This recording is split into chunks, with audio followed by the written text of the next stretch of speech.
Hello प्यारे साथियों, आप सभी का स्वागत है। मैं जेपी यादव आप सभी का अखंड शिक्षा संस्थान पर स्वागत करता हूं। तो आइए आज हम साइंस के बारे में थोड़ा सा जानते हैं।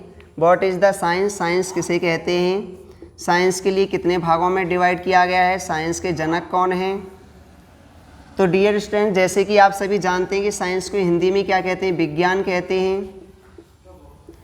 साइंस शब्द की उत्पत्ति कहाँ से हुई है? सबसे पहले हम इस बात पर चर्चा कर लेते हैं। तो साइंस शब्द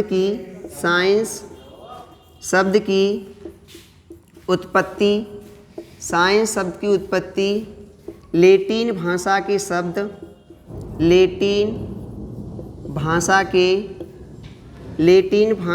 शब्द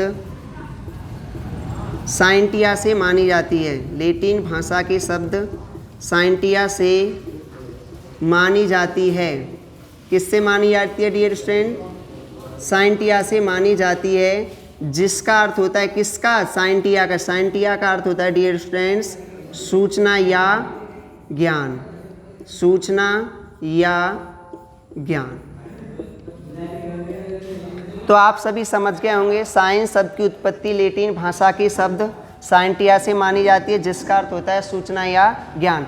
अब साइंस के लिए कितने भागों में डिवाइड किया गया? तो आप सभी को पता है डियर स्टूडेंट्स, साइंस के लिए सामान्यतः 3 भागों में डिवाइड किया जाता है। कितने भागों में डिवाइड किया जाता है? 3 भागों में। फिजिक्स, केमिस्ट्री और बायोलॉजी, जिसे शॉर्ट में पीसीबी कहते हैं। या आपने देखा है कभी कभी कोई आपसे पूछ लेता है पीसीएम किसे कहते हैं? पीसीएम का मतलब होता है फिजिक्स, केमिस्ट्री, मैथ। पीसीबी का मतलब होता है physics, chemistry, biology.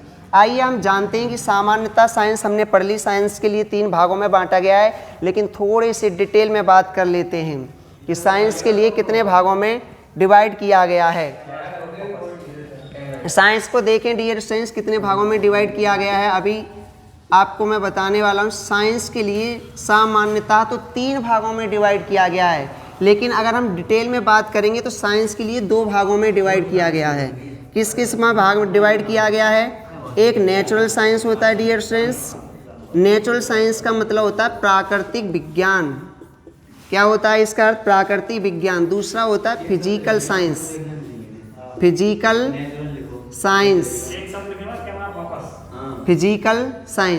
Natural science और फिजिकल साइंस। नेचुरल साइंस का मतलब होता है प्राकृतिक विज्ञान।